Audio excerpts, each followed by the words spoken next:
Takže pekné ránko, priatelia. Chcel by som vás pozvať zajtra, 31. januára 2025, na pochod mestom Lučenec. Stretneme sa na námestí Republiky a budeme spolu pochodovať celým mestom.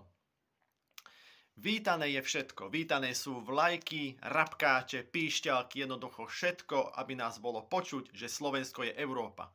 Takže priatelia, príďte a ukážme v tejto vláde, že Slovensko je Európa a že patríme do Európy aj do Severoatlantickej aliancie NATO, že Slovensko je prozápadné a jednoducho príďte zajtra 31. januára 2025 o 17:00 na námeste Republiky na pochod mestom Lučenec.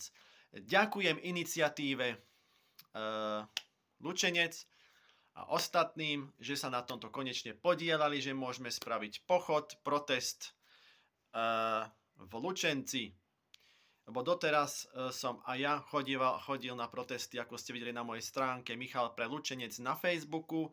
Chodil som do Veľkého Krtíša, ale konečne už bude aj v Lučenci a veľmi sa na to teším, takže priatelia, príďte a poďme povedať zajtra o 17.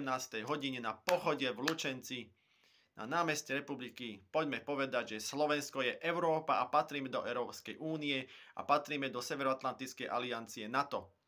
Ukážme tejto vláde, že nás je počuť a je nás veľa a že potrebujeme, aby náš hlas bolo počuť všade, lebo sme občania Slovenskej republiky, ktorí potrebujú ostať v Európskej únii a ostať v NATO.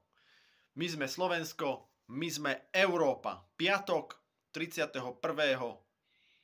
januára 2025, 17:00, Lučenec. Vidíme sa.